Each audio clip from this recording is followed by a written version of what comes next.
Gold, trusted gold buyers. మీరు తాకట్టు పెట్టిన బంగారాన్ని విడిపించి ఈ రోజు ఉన్న మార్కెట్ ధరకు కొనబడను.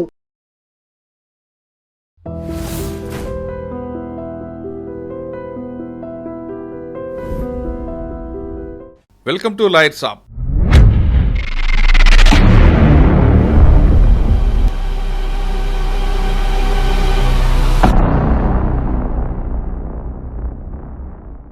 అసలు పోక్సో చట్టం అంటే ఏంటి? పోక్సో చట్టం భారత ప్రభుత్వం ఎందుకు తీసుకొచ్చింది? దేశం యొక్క ప్రథమ బాధ్యత పిల్లల్ని సెక్షువల్ ఎక్స్‌ప్లాయిటేషన్ నుంచి రక్షించడం. రెండు, మన రాజ్యాంగంలోని article 15. Already Indian penal code ఈ చట్టాలు ఉన్నాయి. సమూహం ఆ చట్టాలు చిల్డ్రన్కి వచ్చే వరకు ఇన్అడ్వకేట్. ఫస్ట్ వచ్చి ఇండియన్ పీనల్ కోడ్ లో రేప్. అమ్మాయిలకు మాత్రమేనా, ఇది అబ్బాయిలు కూడా వర్తిస్తారు? నేరం చేసిన వ్యక్తి మేల్ కావచ్చు, ఫీమేల్ కావచ్చు. ఇప్పుడు 18 అరెస్ట్ చేసినట్లు అవుతుంది. దాంట్లో ఒక sub section in case if it is a girl అంటే. సో దాని అర్థం ఏంటంటే it can be a boy also. 356, 354 ఆ రెండు ఎలా డివైడ్ చేసుకొస్తారండి? మోస్ట్ కీ ఎలిమెంట్ ఇంగ్రీడియంట్ ఈ అఫెన్స్ ప్రూవ్ చేయాలంటే 19 సంవత్సరాల పిల్లలు. అమ్మాయి కానీ అబ్బాయి కానీ పోలీస్ స్టేషన్కి వెళ్లకుండా ఎవరికి ఇవ్వచ్చు కంప్లైంట్? విక్టిమ్ రెసిడెన్స్ లో స్టేట్మెంట్ రికార్డ్ చేయాలి. ఆర్ విక్టిమ్ ఎక్కడ కంఫర్టబుల్ ఉంటే స్టేషన్ రావాలి rule. Preferably women police officer. Police presence కానీ యూనిఫామ్లు కానీ ఉండకూడదు. అంటే దీంట్లో ఇంకో పెక్యులర్, మీకు ఇక్కడ అఫెన్స్ జరిగిన విషయం తెలిసి ఇన్ఫార్మ్ చేయకపోయినా శిక్ష. కానీ కొంతమంది మీడియా కానీ లేదా కొంతమంది ప్రెస్ కానీ వీళ్ళందరూ కూడా అమ్మాయి పేరు కానీ రివీల్ చేసిన, అమ్మాయి పేరెంట్స్ పేరు రివీల్ చేసిన చాలా పెద్ద నేరం. ఎట్టి పరిస్థితులలో మైనర్ విక్టిమ్ పేరు కానీ అనవాళ్ళు కానీ గుర్తులు కానీ నలుగురికి తెలిసేలాగా చేయడానికి. మేము పేరు చెప్పం, గుర్తులు చెప్పం, కానీ ఇంటి పేరు చెప్పం. ఇండైరెక్ట్ గా కూడా ఎట్టి పరిస్థితులలో రివీల్ చేయడానికి వీల్లేదు. పోక్సో అలిగేషన్ పడితే తప్పించుకోవడం చాలా కష్టం. అమ్మాయి లేదా అబ్బాయి మీ ఇద్దరు ఇష్టపడే చేసుకున్నామంటే మైనర్ ఇచ్చే consent is not consent. So consent తోటి సంబంధం లేదు. ఆ చర్య జరిగితే చాలు. 2025లో ఆ అమ్మాయి మైనర్, నేరం జరిగింది. కానీ అమ్మాయి భయపడి అమ్మాయి మేజర్ అయిన తర్వాత కంప్లైంట్ ఇవ్వచ్చు. కంప్లైంట్ ఎప్పుడైనా ఇవ్వచ్చు, ఎందుకంటే ఆ యాక్ట్, ఆ చర్య జరిగిన టైమే రిలవెంట్. కాకపోతే ఏంటిదంటే ఆ కేసు నిలబడాలి చేయాలంటే లేదు, నాకు బలవంతంగా పలానా వ్యక్తి చేయమంటే నేను కంప్లైంట్ ఇచ్చాను, నాకు ఆ వ్యక్తికి ఎలాంటి చేయలేదు అని ఒకవేళ కంప్లైంట్ విత్డ్రా చేసుకునే అవకాశం ఉంటే మేజర్ అయితే జైలు శిక్ష, మైనర్ కి మాత్రం జైలు శిక్ష లేదు. ఫాల్స్ కంప్లైంట్ ఇచ్చినా, ఫాల్స్ కంప్లైంట్ చేయడానికి ప్రోత్సహించిన జైలు శిక్ష. ఫాల్స్ కంప్లైంట్ అక్యూజ్డ్ మైనర్ అనుకోండి, శిక్ష చాలా ఎక్కువ. కానీ చట్టం ఇటీవల కాలంలో కొన్ని దారి తప్పుతుందని. పోక్సోలో ఎటువంటి లొసుగు లేదు, వ్యవస్థ. కాబట్టి ఏంటంటే ఊరి శిక్ష ఉన్నప్పటికీ విట్నెస్లు అమ్ముడుపోయారు. పోక్సో కేసు అయింది అనుకోండి, సాధారణంగా పోలీసు పిలుస్తారు, అరెస్ట్ చేస్తారు, జైలు పంపిస్తారు, అది మ్యాండేటరీ. కానీ కొంచెం ఇన్ఫ్లుయెన్స్ ఉన్నప్పుడు అందులో ముందస్తు బెయిల్ తెచ్చుకోవచ్చా? పట్టి మనీ లేదు అంటే ముందస్తు బెయిల్ కూడా కష్టం. పోక్సోకి వచ్చేటప్పటికి ఆ కండిషన్లు కొంచెం. తెలుగు రాష్ట్రాలు ఇప్పుడు పోక్సో చట్టం, అసలు పోక్సో చట్టం అంటే ఏంటి, ఆ చట్టం కింద ఏ వయసు అమ్మాయి గాని అబ్బాయి గాని వస్తారు, అందులో నేరం రుజువైతే ఎంతకాలం శిక్ష పడుతుంది, పోక్సో చట్టం ఏం చెప్తుంది, పోక్సో చట్టం భారత ప్రభుత్వం ఎందుకు తీసుకొచ్చింది అనే విషయాన్ని మనతో మాట్లాడడానికి హైకోర్టు అడ్వకేట్ రాజీవ్రెడ్డి గారు వచ్చారు. రాజీవ్రెడ్డి గారితో ఆ విషయం చాలా క్లారిటీగా తెలుసుకుందాం. ఇది కేవలం అమ్మాయిలకి అబ్బాయిలకి కాదు, ప్రతి ఒక్కరూ తెలుసుకోవాల్సిన చట్టం. ఈ చట్టంలో లొసుగులేంటి, చట్టంలో ఎంత కఠినంగా ఉంటుంది విషయాన్ని తెలుసుకోవడానికి చేస్తున్నాం తప్ప ఒకరిని విమర్శించడం మాత్రం కాదనే విషయం చాలా స్పష్టంగా చెప్తున్నాం. అసలు సార్ నమస్తే. నమస్తే. పోక్సో చట్టం 2012లో స్టార్ట్ అయిన చట్టం. ఇది చాలా పవర్ఫుల్. ఇది మన చట్టాల్లో ఉన్న కన్నా పెద్ద పవర్ఫుల్గా అనిపిస్తుంది. కానీ ఈ చట్టం ఇటీవల కాలంలో కొన్ని దారి తప్పుతుందని, దీన్ని అడ్డంగా పెట్టుకుని మరి వేరే వేరే కేసులు అవుతున్నాయనేది ఒక విమర్శ వస్తుంది. అసలు పోక్సో చట్టం అనేది 2012లో ఎందుకు పెట్టారు? దీంట్లో ఏ వయసు పిల్లలకి వస్తారంటే 18 సంవత్సరాలు లోబడా, 18 సంవత్సరాలు పైబడా అమ్మాయిలకి మాత్రమేనా, ఇది అబ్బాయిలు కూడా వర్తిస్తుందా? అంటే మొదలుపెట్టే ముందు మీరు అన్నారు చట్టంలో లొసుగులు అని. నాకు తెలిసి ఏ చట్టంలోనూ లొసుగులు లేవు. లొసుగు ఉండేది వ్యవస్థలో ఉంటుంది. అంటే మర్డర్ చేస్తే ఉరిశిక్ష, మోస్ట్ విదేశాల్లో ఉరిశిక్ష ఉండదు. కాకపోతే ఏంటంటే ఉరిశిక్ష ఉన్నప్పటికీ విట్నెస్లు అమ్ముడుపోయారు, ఇన్వెస్టిగేటింగ్ ఆఫీసరు ఇన్కంపిటెన్స్ అనుకోండి, చేతకాంతనం అనుకోండి, అమ్ముడు పోవడం అనుకోండి, సేమ్ థింగ్ జ్యుడిషియరీ. అక్కడ లొసుగు తప్పిస్తే చట్టం లొసుగులు. ఆ మాటకు వస్తే వన్ ఆఫ్ ద హార్షెస్ట్ చట్టాలు మనవి. ఫర్ ఎగ్జాంపుల్ పోక్సోలో ఎటువంటి లొసుగు లేదు, పైనుంచి చాలా హార్షెస్ట్. పోక్సో అలిగేషన్ పడితే తప్పించుకోవడం చాలా కష్టం. సో ఈ చట్టం బ్యాక్గ్రౌండ్ ఏంటిదంటే దీనికి ప్రధాన కారణాలు ఫస్ట్ ఐక్యరాజ్య సమితి United nations convention on child rights అని ఒకటి ఉంటుంది. దాన్ని ఇండియా రాటిఫై చేసింది, సిగ్నేటరీ అయింది 1992. సో దాని ప్రకారము స్టేట్ రాజ్యం దేశం యొక్క ప్రథమ బాధ్యత పిల్లల్ని సెక్షువల్ ఎక్స్ప్లాయిటేషన్ నుంచి రక్షించడం 1. 2 మన రాజ్యాంగంలోనే ఆర్టికల్ 15 గవర్నమెంట్ కెన్ అంటే మన parliament can make time to time children and ఉమెన్కి వాళ్ళ ప్రొటెక్షన్ కానీ వాళ్ళ బెనిఫిట్ కానీ స్పెషల్ చట్టాలు చేయొచ్చు. అట్లనే ఐ థింక్ డైరెక్టివ్ ప్రిన్సిపల్స్ ఆదేశిక సూత్రాల్లో ఒకటి ఉంటుంది అన్నమాట, చిల్డ్రన్ని కాపాడాలి అని. ఈ మూడింటిని బేస్ చేసుకొని చట్టం చేయాలని. ఇంకో ప్రధాన కారణం ఏంటంటే మనకు ఆల్రెడీ ఇండియన్ పీనల్ కోడ్ ఈ చట్టాలు ఉన్నాయి, బట్ సంహవ్ ఆ చట్టాలు చిల్డ్రన్కి వచ్చే వరకు ఇన్అడ్వకేట్, అంటే అంత పకడ్బందీగా లేవు అనేది. ఫస్ట్ వచ్చి ఇండియన్ పీనల్ కోడ్లో రేప్ అంటే పెనిట్రేటివ్ అసాల్ట్ ఉండాలి, అది ఐపీసీ 376. 376 నువ్వు పెనిట్రేషన్ లేదనుకుందాం. అప్పుడు ఏంటిది రెండోది, అది female oriented Indian penal code. మీకు ఇది తెలుసు కదండి, అసాల్ట్ అది outraging the modesty of women, అది రేపు 2 ఉమెన్ ఓరియంటెడ్, మేల్కి లేదు. కాబట్టి ఈ చట్టంలో అంటే మీరు చెప్తున్న ప్రకారం 376, 354 ఈ 2 ఉమెన్ ఓరియంటెడ్. చైల్డ్ వచ్చేటప్పటికి మేల్ కావచ్చు ఫీమేల్ కావచ్చు, ప్రొటెక్ట్ చేయాలన్న దాంతో ఈ చట్టం gender neutral. So it does not specify male female అని. చైల్డ్ రెండోది ఈ చట్ట పరిధిలోకి రావాలంటే victim below the age of 18, okay, boy కావచ్చు గర్ల్ కావచ్చు. సేమ్ థింగ్ అంటే పర్పెట్రేటర్ నేరం చేసిన వ్యక్తి మేల్ కావచ్చు ఫీమేల్ కావచ్చు. అంటే నేరస్తుడు కూడా బిలో 18 నేరం చేసినట్లు అవుద్ది, అవుతుంది. అబోవ్ 18 అంతే. నేరస్తుడిగా బిలో 18 అబోవ్ 18 లేదు. నేరం చేసిన వారు మేల్ కావచ్చు ఫీమేల్ కావచ్చు. దానికి ఇంకో అంటే మీకు జనరల్గా డెఫినేషన్ ఏమో చైల్డ్ అండర్ 18 అంటది. It does not specify girl చైల్డా బాయ్ చైల్డ్ అని. ఇంకో సెక్షన్ ఉంటుంది, ఆ సెక్షన్ ఏంటిదంటే మెడికల్ ఎగ్జామినేషన్. దాంట్లో in case if it is a girl అని ఉంటుంది అనమాట. విక్టిమ్ని మెడికల్ ఎగ్జామినేషన్ ఎలా చేయాలో చెప్తూ దాంట్లో ఒక sub section in case if it is a girl అంటుంది. సో దాని అర్థం ఏంటంటే it can be a boy also. Okay, ఈ సెక్షన్ తీసుకున్న తర్వాత 2010లో స్టార్ట్ అయింది. అంటే ఇందులో మీరు చెప్తున్న బిలో 18 years తీసుకున్నాం. ఇందాక చెప్పినట్లుగా 376, 354 ఆ రెండు ఎలా డివైడ్ చేసుకొస్తారండి? దీంట్లోకి వచ్చే వరకు చెప్పాను. First gender neutral, second below 18.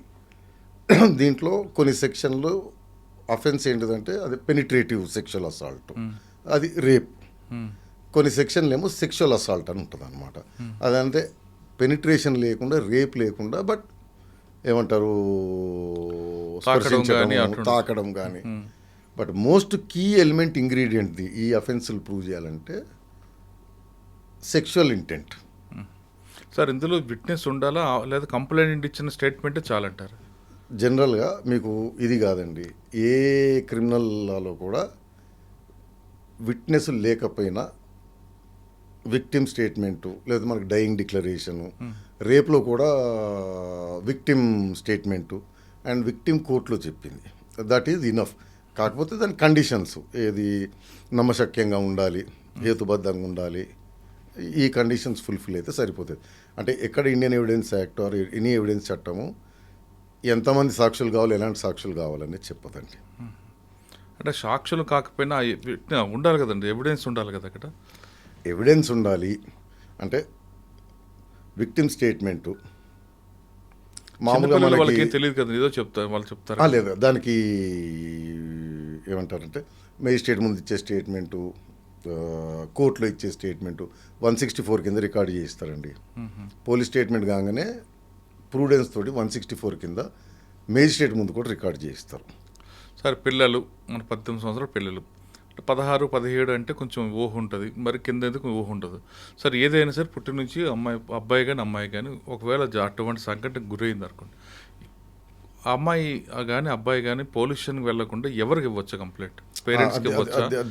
దీంట్లో రూల్ ఏంటిదంటే ఇన్ఫర్మేషన్ అంటే ఫస్ట్ ఇన్ఫర్మేషన్ మీకు తెలుసు ఈవెన్ ఇండియన్ పీనల్ కోడ్లో కూడా పలానా రూపంలోనే ఉండదు.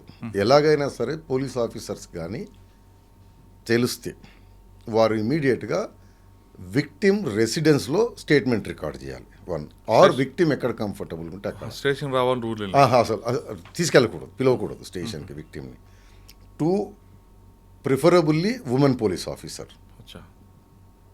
3 పోలీస్ ప్రెజెన్స్ కానీ యూనిఫామ్లు కానీ ఉండకూడదు. ఓకే. విక్టిమ్ని యాజిటేట్ చేయడం కానీ లేకపోతే యాంగ్జైటీకి గురి చేసేది ఏది ఉండకూడదు. 4 పేరెంట్స్ ప్రెజెన్స్ కానీ వారు ఎవరినైనా నమ్మినా వారు ఎవరిపైనా వాళ్ళకి ఇది ఉంటుంది, నమ్మకం గురి ప్రేమ ఉంటుంది, వారి ప్రెజెన్స్. 4 ఎవరైనా ఈ సోషల్ దాంట్లో సర్వీసెస్లో ఉంటారు, చైల్డ్ వెల్ఫేర్ అది తెలిసిన ఎక్స్పీరియన్స్ వాళ్ళైనా ఉండదు. స్కూల్ టీచర్స్ కూడా ఇవ్వచ్చు దొరకండి. ఎనీవన్. అచ్చా. అంటే దీంట్లో ఇంకో పెక్యులర్, మీకు ఇక్కడ అఫెన్స్ జరిగిన విషయం తెలిసి ఇన్ఫార్మ్ చేయకపోయినా శిక్ష ఓ మ్యాండేటరీ. అంటే కంప్లైంట్ ఇవ్వకపోతే నేరమే తెలిసి కూడా. మీకు తెలిసి మీరు రిపోర్ట్ చేయలేదు అంటే నేరం. సార్ అటువంటి సెక్షన్లో మంచి పొగడ పని తీసుకొచ్చారు. ఇప్పుడు ఒక్కోసారి టీవీ చూసినప్పుడు లేదంటే ఆ అమ్మాయికి కానీ అబ్బాయికి కానీ ఫోన్లో చూపించినప్పుడు ఇటువంటి కూడా వస్తాయి ఇందులోకి. ఫోన్లో చూపెట్టేది అంటే ఫోన్లో ఏదైనా ప్రోనో వీడియోస్ ఏదైనా అబ్సీన్ మెటీరియల్. ఎస్, అదేంటంటే నాట్ ఓన్లీ ఈ చట్టం, Indian penal code, information technology యాక్ట్లో కూడా ఉంటుంది. ఏ చైల్డ్ అయినా సరే అంటే బిలో 18 years వాళ్ళని ఇఫ్ యూ ఎక్స్పోజ్ దెమ్, చాలా బ్రాడ్ డెఫినేషన్ ఉంటుంది, టు ఎనీ అబ్సీన్ మెటీరియల్ అని ఉంటుంది. సో దాంట్లో ఏదైనా కావచ్చు, బొమ్మలు చూపెట్టవచ్చు, పిక్చర్లు చూపెట్టవచ్చు, ఫోటోలు చూపెట్టవచ్చు, ఆర్ మీరు అన్నట్టు వీడియోలు కానీ అవి కానీ చూపెట్టవచ్చు. సో చైల్డ్ని అబ్సీన్ మెటీరియల్కి ఎక్స్పోజ్ చేయటం ఇది నేరం. ఓకే. ఒకవేళ అది కాకుండా ఏ దీంతో ఒక వీడియో తయారు చేసి చూపించాము. ఒకటేమో చైల్డ్ పైన మీరు సెక్షువల్ అసాల్ట్ ఏం చేయట్లేదు, మీరు చైల్డ్కి ఓన్లీ ఏదైనా పోర్నోగ్రఫీకి సంబంధించింది కానీ అబ్సీన్ మెటీరియల్ కానీ చూపిస్తాను, అది ఇన్ ఇట్ సెల్ఫ్ ఈజ్ శిక్ష, నేరం అది. అవును. రెండో పార్టు చిల్డ్రన్ని పోర్నోగ్రఫీకి కానీ దానికి కానీ వాడడం. సో దాన్ని ఏం చేసిందంటే మన సుప్రీంకోర్టు గైడ్ లైన్స్ ప్రకారం అంతకుముందు చైల్డ్ పోర్నోగ్రఫీ అనేవాళ్ళు. నవ్వు దాన్ని హెడింగ్ని విడదీసి CSEAM అంటారు అనమాట, child sexual exploitative and abusive material అంటారు. రీజన్ ఏంటంటే పోర్నోగ్రఫీ అంటే కన్సెంట్ ఉండే ఏమంటారు మిస్అండర్స్టాండింగ్ అయ్యే అవకాశం ఉంటుంది. చైల్డ్ వచ్చే వరకు కన్సెంట్ సంబంధం లేదు, విత్ కన్సెంట్ అయినా వితౌట్ కన్సెంట్ అయినా అది నేరమే. సో చైల్డ్ పోర్నోగ్రఫీని ఏంటంటే విడదీసి CSEAM అని చెప్పి సెపరేట్ పదం కింద వాడతారు.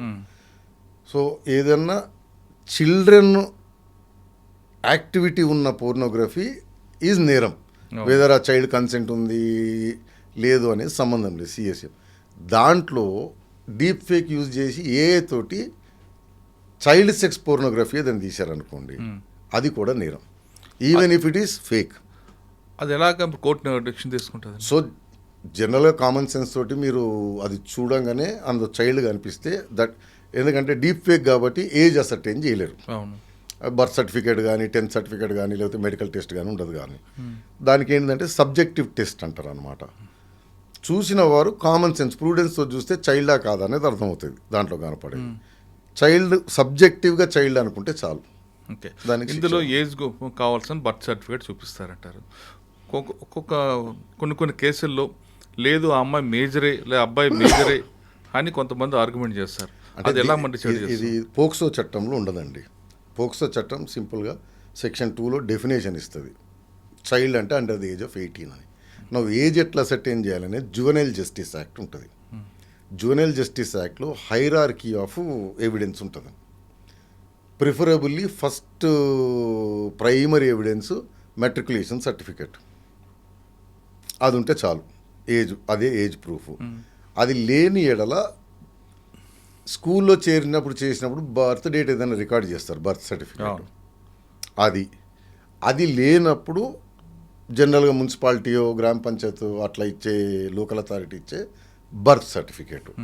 ఇది హైరార్కీ. ఈ 3 కూడా లేకపోతే మెడికల్ టెస్ట్, ఆసిఫికేషన్ టెస్ట్ అని చేస్తారండి, బోన్ టెస్ట్, అది 4వది. బట్ ఇది హైరార్కీ. అయితే దీంట్లో ఒక్కోసారి ఏం జరుగుతుందంటే మెట్రికులేషన్ సర్టిఫికెట్లో 17 16 అని ఉంటుంది. అవును. ఎగ్జాంపుల్ ఉమ్. మెడికల్ టెస్ట్ చేపించి బోన్ డెన్సిటీ టెస్ట్ చేస్తే అది ఇంకోటి బోన్ డెన్సిటీ టెస్ట్ ఎప్పుడు యాక్యురేట్ ఏజ్ చెప్పదు, అందాజగా 2 years రేంజ్లో చెప్తుంది. 15 to 17, 17 to 19 అని. సపోజ్ మెట్రికులేషన్ సర్టిఫికేట్ 17 అని ఉంది, బోన్ డెన్సిటీ టెస్ట్ మెడికల్ టెస్ట్లో 1921 వచ్చింది అనుకోండి, it will take matriculation certificate. ఎందుకంటే అది దాన్ని తీసుకోరా? అది తీసుకోరు, అందుకే హైరార్కీ అంటారు. అచ్చా. అది లేనప్పుడు మాత్రం ఇది, అది ఉన్నప్పుడు అదే మెడికల్ టెస్ట్ పైన మెట్రికులేషన్ సర్టిఫికేట్ ప్రివేల్ అవుతుంది. ఒకవేళ నేను చేసిన తర్వాత, నేరం జరిగిన తర్వాత ఆ అమ్మాయికి లేదంటే అబ్బాయికి కానీ అతను మేజర్ అనుకున్నాను, డిఫెన్స్ కాదండి, స్టాచ్యుటరీ అంతే. ఓకే, కానీ ఆ అమ్మాయి లేదా అబ్బాయి మీ ఇద్దరు ఇష్టపడే చేసుకున్నామంటే ఈవెన్ ఇండియన్ పీనల్ కోడ్ అయినా సరే ఆర్ ఎనీవేర్ బిలో 18 ఇచ్చే Indian contract act for example civil కేసులు తీసుకోండి, మైనర్ ఇచ్చే consent is not consent. Okay. So consent తోటి సంబంధం లేదు, ఆ చర్య జరిగితే చాలు విత్ సెక్షువల్ ఇంటెంట్. అచ్చా. ఒకవేళ ఇదంతా కేసు అయింది, కేసు అయిన తర్వాత అమ్మాయి గోప్యతను మనం పాటిస్తున్నాం, కంప్లైంట్ వచ్చే వరకు అమ్మాయి బయటికి రిలీజ్ చేయకూడదు. కానీ కొంతమంది మీడియా కానీ లేదా కొంతమంది ప్రెస్ కానీ వీళ్ళందరూ కూడా ఆ అమ్మాయి పేరు కానీ రివీల్ చేసిన, అమ్మాయి పేరెంట్స్ పేరు రివీల్ చేసిన ఎటువంటి నేరం ఉంది, నేరం జరుగుతుందా, నేరం అయినట్లు అనేది చాలా పెద్ద నేరం. ఎట్టి పరిస్థితులలో మైనర్ విక్టిమ్ పేరు కానీ అనవాళ్ళు కానీ గుర్తులు కానీ నలుగురికి తెలిసేలాగా చేయడానికి మేము పేరు చెప్పం, గుర్తులు చెప్పం, కానీ ఇంటి పేరు చెప్తాం, వాళ్ళ ఇంటి నేను వాళ్ళ అదే parents పేరు చెప్తాం అంటారు. ఇంప్లాయిడ్గా కూడా ఓకే. ఇండైరెక్ట్గా కూడా ఎట్టి పరిస్థితులలో రివీల్ చేయడానికి వీల్లేదు. రివీల్ చేస్తే వాళ్ళకు ఒక క్రైమ్. అది BNSS, Indian penal code, POCSO చట్టం ఐ థింక్ 33 ఏదో గుర్తులేదు. సార్ ఇప్పుడు ఒక నేరం ఇప్పుడు జరిగి 2025లో ఆ అమ్మాయి మైనర్, నేరం జరిగింది, కానీ ఈ అమ్మాయి భయపడి కొంతకాలం ఉంది, అమ్మాయి మేజర్ అయిన తర్వాత కంప్లైంట్ ఇవ్వచ్చా? కంప్లైంట్ అప్పుడు పోక్సో వస్తుందా రాదా? కంప్లైంట్ ఎప్పుడైనా ఇవ్వచ్చు, ఎందుకంటే ఆ యాక్ట్ ఆ చర్య జరిగిన టైమే రిలవెంట్. కాకపోతే ఏంటిదంటే ఆ కేసు నిలబడాలి చేయాలంటే మీరు అన్నట్టు ఎవిడెన్స్ ఉండాలి, అది నమ్మశక్యంగా ఉండాలి, ఆ డిలేకి ఎక్స్ప్లెనేషన్ కూడా నమ్మశక్యంగా ఉండాలి, రెగ్యులర్ కండిషన్స్ అన్నీ అప్లై అవుతాయి. బట్ కంప్లైంట్ ఎప్పుడైనా ఇవ్వచ్చు. మీరు పోక్సోనే కాదు, జనరల్గా మన దగ్గర 100 కేసులు ఉంటాయి, మేజర్ రేప్ అయినా చెప్పుకోలేరు. అవును. ఎందుకంటే కుటుంబం పరుగు పోతుందని బయట చెప్పుకోలేక చేయక 3 నెలలకు 6 నెలలకు పెద్దలు కన్విన్స్ చేసి కాన్ఫిడెన్స్ ఇప్పిస్తే పోయి కంప్లైంట్ చేస్తారు. So general IPC or any నేరాల్లో కూడా డిలే వల్ల కేసు కొట్టడం జరగదు. కాకపోతే డిలే రీజనబుల్గా ఉండాలి, ఎక్స్ప్లెయిన్ చేయగలిగినట్టు ఉండాలి. ఓకే. కానీ వాళ్ళ మైండ్ సెట్లో ఇద్దరు అమ్మాయి కానీ అబ్బాయి కానీ ఆ మైండ్ సెట్లో ఏం లేదు, ఏదో సినిమా ప్రభావంతోనో అమ్మా నాన్న ఆట ఆడుకుందో సినిమాలు కనిపిస్తుంటాయి, అమ్మా నాన్న పెళ్ళిని ఇటువంటి చేసుకున్నప్పుడు దాన్ని ఏ విధంగా నేను అనేది అదే దీంట్లో కీ ఇంగ్రీడియంట్ ఏంటిదంటే ఎనీ అఫెన్స్ పోక్సో కింద సెక్షువల్ అసాల్ట్ కానీ అగ్రివేటెడ్ సెక్షువల్ అసాల్ట్ కానీ పెనిట్రేటివ్ అసాల్ట్ కానీ అగ్రివేటెడ్ పెనిట్రేటివ్ అసాల్ట్ కానీ సెక్షువల్ ఇంటెంట్ కీ ఇంగ్రీడియంట్.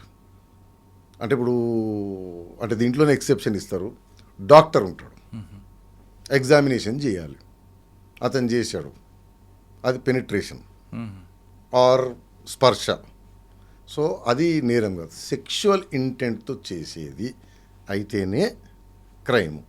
అయితే దీంట్లో ప్రిజంప్షన్ ఉంటుంది, రివర్స్ బర్డెన్ ఆఫ్ ప్రూఫ్ అంటారు.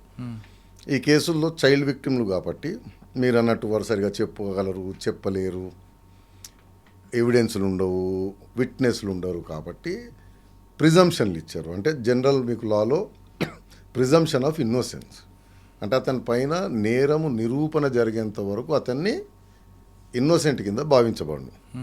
పోక్సోకి వచ్చేటప్పటికి ప్రాసిక్యూషన్ వారు యాక్ట్ అంటే ఇతను స్పర్శించాడు, తగిలాడు ఆర్ పెనిట్రేషన్ ఉంది అని ప్రూవ్ చేస్తే కోర్టును సెక్షువల్ ఇంటెంట్ తోటే చేశావు అనేది నమ్ముతుంది. డిఫెన్స్ అంటే అక్యూజ్డ్ బాధ్యత నేను సెక్షువల్ ఇంటెంట్ కాదండి, వేరే కారణం చేత నేను స్పర్శించాను, తగిలాను, ముట్టుకున్నానని ప్రూవ్ చేసే రెస్పాన్సిబిలిటీ బర్డెన్ అతని మీదకి షిఫ్ట్ అవుతుంది. ఓహో! సార్ కొన్నిసార్లు బస్ స్టాండ్‌లో గాని ఎక్కడో దగ్గర ఇంకా పోక్సో అంటే కొంచెం సంఘటన జరిగాయి అనుకోండి. ఇద్దరు విల్లింగ్ అనుకుంటారు. కానీ అమ్మాయికి చూడడానికి మేజర్‌లా కనిపిస్తది.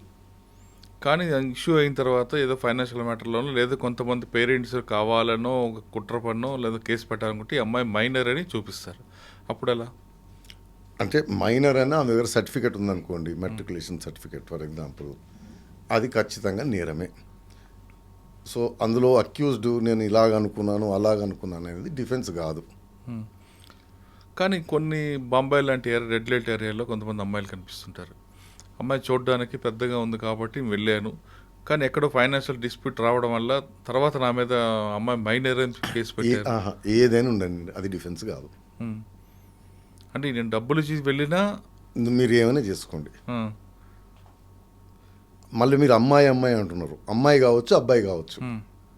మైనర్ అయితే నేరం కానీ అక్కడ నాకు మైనర్ అని కనబడట్లేదు కదా. లేదు. అవన్నీ డిఫెన్స్లో చెల్లవు, అంతే, కేసు అవ్వాల్సిందే. కేసు అవ్వాల్సిందే.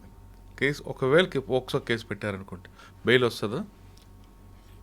దీంట్లో ఏంటంటే ఇందులో ముందస్తు బెయిల్ తెచ్చుకోవచ్చా? సార్ ఇది ఈ మధ్యన కూడా కొంచెం వేడివేడిగా సాగుతున్న టాపిక్ కాబట్టి చెప్తున్నా.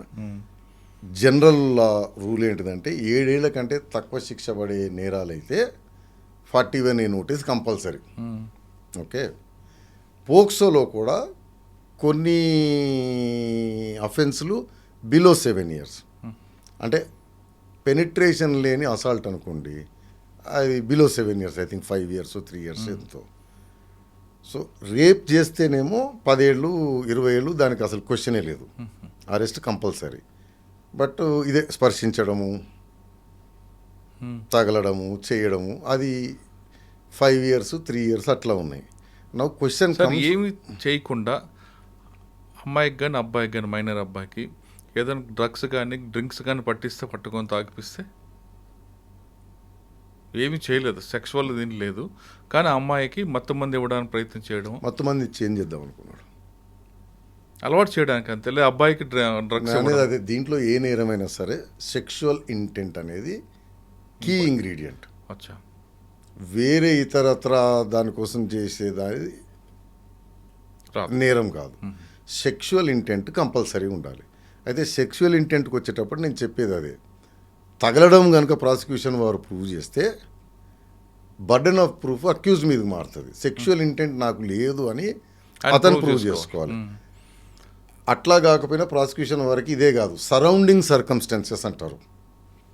అర్థమైందండి? అమ్మాయి ఒక్కతే ఉన్నప్పుడు పోతా ఉన్నాడు, ఇంట్లో వాళ్ళ తల్లిదండ్రులు పనికి పోవడము, దేనికి పోవడం చూసి పోతా ఉన్నాడు పదే పదే. సో ఇట్లాంటి సరౌండింగ్ మెసేజ్లు పెడుతుంటాడు, గిఫ్ట్లు కొనియటము, మీరు చెప్పినట్టు చాక్లెట్లు ఇవ్వటము చేస్తూ ఉంటాడు రెగ్యులర్గా. మెసేజ్లు మీరు అన్నట్టు అబ్సిన్ మెటీరియల్ ఏదన్నా పంపడం. సో సరౌండింగ్ సర్కమ్స్టాన్సెస్ కూడా వెరీ ఇంపార్టెంట్ సెక్షువల్ ఇంటెంట్ చేయడానికి. కానీ అక్కడ మీరు అన్నట్టు ఒక ఇంట్లో తల్లిదండ్రులు లేనప్పుడు ఆ అమ్మాయి దగ్గరికి వెళ్ళాడు అనుకోండి, ఆ అమ్మాయికి ఏదో ప్రమాదం వచ్చింది, కాపాడడానికి వెళ్ళినాం. ఫస్ట్ అండ్ ఫార్మోస్ట్ ప్రాసిక్యూషన్ వారు ఇతను మీరు మళ్ళీ అమ్మాయి అంటున్నారు, అబ్బాయి అయినా అమ్మాయి అయినా చైల్డ్ని ఇతను తాకాడు అని ప్రూవ్ చేస్తే కోర్టు ప్రిజంప్షన్ తీసుకుంటుంది సెక్షువల్ ఇంటెంట్ తోటే తాకాడు అని. అవునండి, ఇప్పుడు కరెంట్ పోతుంది, షాక్ కొట్టింది, లిఫ్ట్లో గీరుకున్నాడు, అది అతను ప్రూవ్ చేయాలి. బర్డెన్ ఆయన మీద ఉంటుంది. ఓకే, ప్రమాదాలు గురైతే నేను ఇంత చెప్పినట్టు కాదు, కానీ జనరల్గా సరౌండింగ్ సర్కమ్స్టాన్సెస్. అటువంటి విక్టిమ్ని ఏ విధంగా ఎంక్వైరీ చేస్తారు? అసలు కోర్టు ఎన్ని రోజుల్లో దీని మీద తీసుకుంటుంది? దీనిపైన పోలీస్ వారు ఇమీడియట్గా స్టార్ట్ చేయాలి, మ్యాండేటరీ, డిలే చేయడానికి వీల్లేదు. చార్జ్ షీట్ వెంటనే వేయాలా? దీనికి కంపల్సరీ 1 year లోపల ఏదో ట్రయల్ చేయాలని ఉంటుందండి. వేసిన తర్వాత అందులో ఉన్న మీరు చెప్పిన సెక్షన్లు బట్టి అయితే మన చర్చ ఏంటిదంటే అరెస్ట్ కంపల్సరీయా కాదా అనే చర్చ దగ్గర అయినట్టుంది ఇంతకుముందు. 10 years 20 yearsకి ఇక దాని గురించి డిస్కషన్ లేదు, అరెస్ట్ కంపల్సరీ అరెస్ట్ చేస్తారు. నౌ బిలో 7 years ఉంది. అరుణేష్ కుమార్ గైడ్ లైన్స్ తర్వాత 41A ఇప్పుడు మీరు అందరు చూస్తున్నారు, ఖచ్చితంగా 7 ఏళ్ళ లోపల పడే శిక్ష పడే సెక్షన్ ఉంటే నోటీస్ కంపల్సరీ అని. దీంట్లో కూడా 7 years బిలో ఉన్నాయి. మరి వీటికి నోటీసా అరెస్టా అనేది చర్చ. అయితే హైకోర్టులు కేసులో ఏంటిదంటే మీకు 41A ఎప్పుడు ఇస్తారు? అరెస్టు పారిపోయే ప్రమాదం లేదు, సాక్షుల్ని బెదిరించడము లేదు, లోబర్చుకునే ప్రమాదం లేదు, కంప్లైనెంట్ కానీ విక్టిమ్లను కానీ ఇన్ఫ్లుయెన్స్ చేయడము, థ్రెటన్ చేయడము, భయభ్రాంతులకు గురి చేయడం ఇవి లేనప్పుడు సాధారణ నేరాలు కూడా. ఇక్కడికి వచ్చేటప్పటికి 2 ప్రాబ్లమ్స్. విక్టిమ్ వచ్చి చైల్డ్, అక్యూజ్డ్ వచ్చి పర్పెట్రేటర్. సో చైల్డ్ చాలా భయకంపితులై భయభ్రాంతులై ఉంటుంది అతని పైన. సో అతను బయట ఉండడము victim and complainant and witness కూడా సేమ్ పర్సన్ శ్రేయస్కరం కాదు. 1. 2 హీనియస్ క్రైమ్ ఇది. అందుకని దీనికి 41A ఇవ్వాల్సిన పని లేదు అని I think Calcutta high court, Karnataka high court, Bombay high court judgments ఉన్నాయి. సో పోక్సో కేసుకి 41A వర్తించదు బిలో 7 years అయినా. డిఫరెన్స్ ఏంటంటే ఇది విక్టిమ్ థ్రెటన్ అయ్యేది లేకపోతే ఇన్ఫ్లుయెన్స్ అయ్యే ప్రమాదం ఎక్కువ ఉంటుంది. అంటే దీంట్లో ట్రయల్ జరిగేటప్పుడు కూడా ఒక రూల్. మామూలుగా మీకు క్రిమినల్ ట్రయల్ తెలుసు కదండి, అవును, కంప్లైనెంట్ విక్టిము అక్కడే ఉంటారు, అక్యూజ్ కూడా అక్కడే ఉంటాడు. సో కంప్లైనెంట్ విట్నెస్ చెప్పేటప్పుడు అక్యూజ్డ్ ఎదురుగుండా బోన్లోనే ఉంటాడు, అతను చూస్తానే చెప్పాలి. పోక్సోకి వచ్చేటప్పటికి విక్టిమ్ని అక్యూజ్కి ఎక్స్పోజ్ చేయడానికే వీల్లేదు. కర్టెన్ కానీ పెడతారు, స్క్రీన్ ఏదైనా పెట్టాలి. ఒకవేళ విక్టిమ్ అంటే మీరు ఇంట్లో 164 స్టేట్మెంట్ అయిన తర్వాత కూడా ఏదో ప్రలోభాలు లోనై లేదు నాకు బలవంతంగా పలానా వ్యక్తి చేయమంటే నేను కంప్లైంట్ ఇచ్చాను, నాకు ఆ వ్యక్తికి ఎలాంటి చేయలేదు అని ఒకవేళ కంప్లైంట్ విత్డ్రా చేసుకునే అవకాశం ఉంటే ఏం చేయాలి? క్రిమినల్ కేసులో కంప్లైంట్ విత్డ్రా ఉండదండి. సార్ హాస్టల్ అయిపోయింది అనుకుంటే ఏం చేయాలి? సో హాస్టల్ కాదు, దీంట్లో I think section 22 I stand corrected ఇవ్వాలి. ఫాల్స్ కంప్లైంట్ అని కూడా ఉంది. తప్పుడు కంప్లైంట్ ఇస్తే మేజర్ అయితే జైలు శిక్ష, మైనర్కి మాత్రం జైలు శిక్ష లేదు, మేజర్కి మాత్రం జైలు శిక్ష. సో ఫాల్స్ కంప్లైంట్ ఇచ్చిన, ఫాల్స్ కంప్లైంట్ ఇవ్వడానికి ప్రోత్సహించిన జైలు శిక్ష. ఫాల్స్ కంప్లైంట్ అక్యూజ్డ్ మైనర్ అనుకోండి, శిక్ష చాలా ఎక్కువ ఉంటుంది. ఓకే, ఇప్పుడు ఈ కేసు పోక్సో కేసు అయింది అనుకోండి, సాధారణంగా పోలీసు పిలుస్తారు, అరెస్ట్ చేస్తారు, జైలుకి పంపిస్తారు, అది మ్యాండేటరీ. అది కానీ కొంచెం ఇన్ఫ్లుయెన్స్ ఉన్నప్పుడు అందులో ముందస్తు బెయిల్ తెచ్చుకోవచ్చా? జనరల్గా అదే చెప్పేది మీకు. 41A లేదు అంటే ముందస్తు బెయిల్ కూడా కష్టం. ముందస్తు బెయిల్కైనా రెగ్యులర్ బెయిల్కైనా కండిషన్లు ఏంటిదండి? కానీ ముద్దాయి విట్నెస్లని ఇన్ఫ్లుయెన్స్ చేయకూడదు, బెదిరించకూడదు, కంప్లైనెంట్ విక్టిమ్లని బెదిరించకూడదు, ఇన్ఫ్లుయెన్స్ చేయకూడదు. ఇవే కదా ప్రైమరీ కండిషన్. పోక్సోకి వచ్చేటప్పటికి ఆ కండిషన్లు కొంచెం కష్టం. ఎందుకంటే విక్టిమ్ వచ్చి మైనర్, వాడు బయట తిరుగుతున్నాడు అనుకోండి ఎదురుగుండా, వాడు ఏమి చేయక్కర్లేదు, చూస్తే భయపడతారా? అవును, అంటే జైలుకి వెళ్ళాల్సిందే, అంటే జైలుకి వెళ్ళాల్సిందే ఖచ్చితంగా. కానీ ఇందులో పర్మనెంట్ బెయిల్ కాదు, ఇంటరీమ్ బెయిల్ ఇవ్వండి కూడా అడిగే అవకాశం ఉందా? ఇంటరీమ్ బెయిల్ కూడా రెగ్యులర్. మీ తల్లి చనిపోయింది, ఏమంటారు, దాన సంస్కారాలకి వెళ్ళాలి, బాధ్యత మీది. సో ఆరోగ్యం బాగాలేదు, ఇంట్లో మీరు ఒక్కడే అబ్బాయి, ముసలి తల్లిదండ్రులు ఉన్నారు, అట్లా రకరకాల కారణాల చేత ఇంటరీమ్ బెయిల్ ఇస్తారు. దీనికి దానికని కాదు, ప్రొవైడెడ్ మీ రీజన్ కరెక్ట్గా కోర్టు వారు నమ్మితే ఇంటరీమ్ బెయిల్. ఇంటరీమ్ బెయిల్ అంటే టెంపరీ బెయిల్ ఇచ్చి మళ్ళీ వచ్చి సరెండర్ కావటం. ఓకే, అండ్ రెగ్యులర్ బెయిల్ కండిషన్లు ఎట్లాగ ఉంటాయి.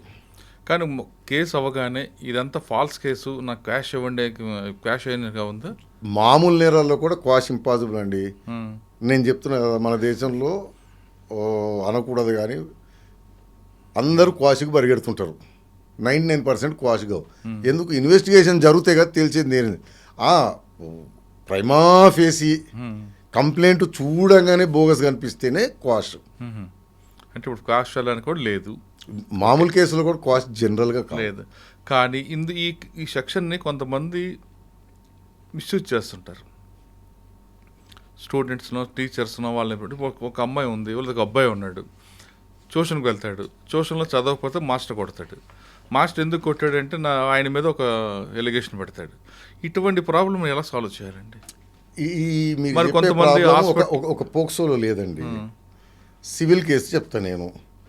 మీరు చాలా కష్టపడి 100 మంది ఇంటర్వ్యూలు చేసి, ఇంటర్వ్యూకి వచ్చిన గెస్టులు చెప్పే చెత్త అంతా విని విని విని భరించి, అర్థమైందండి, జీతం ఏదో సంపాదించి అప్పు సొప్పు చేసి ప్లాట్ కొంటారు 1 కోటి రూపాయలది.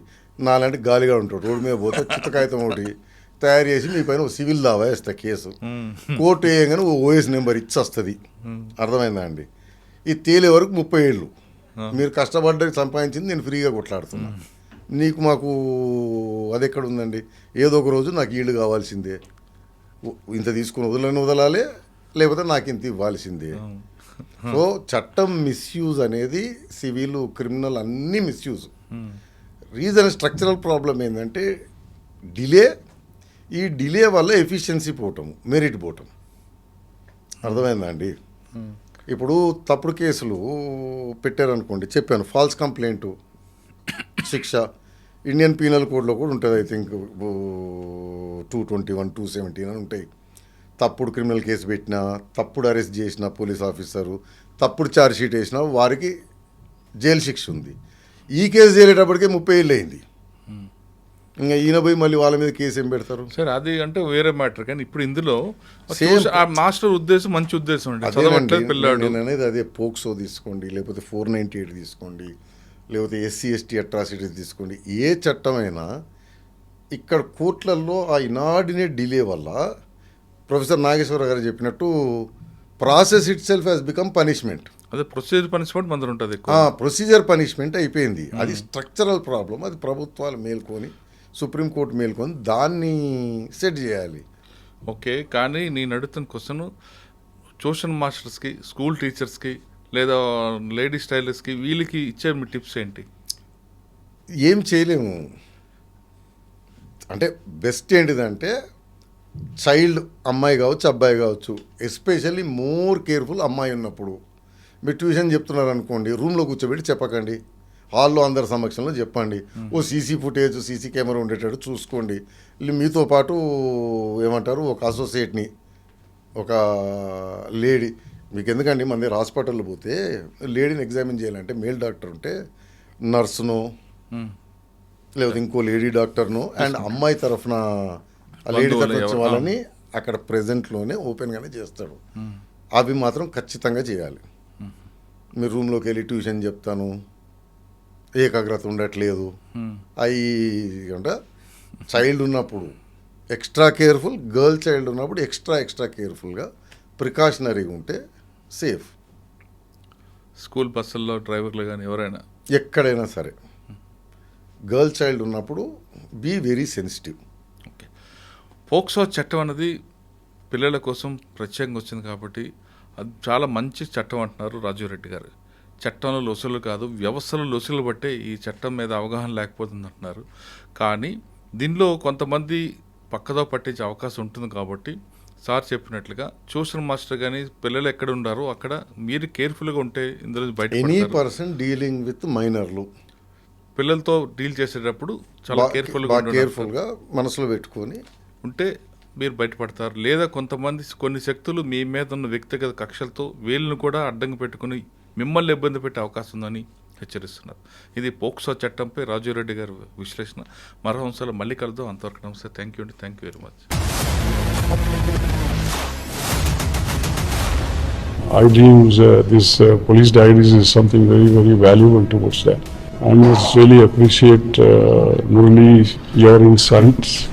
iDreams founder and CEO చిన్న వాసుదేవ్ రెడ్డి గారితో మురళీధర్ క్రైమ్ స్టోరీస్ చాలా ఫేమస్ అయిపోయినాయి. Gautam Savan garu and Satyanath sir. Good. Well done. I congratulate him for doing so well, and I congratulate him his boss also. So well.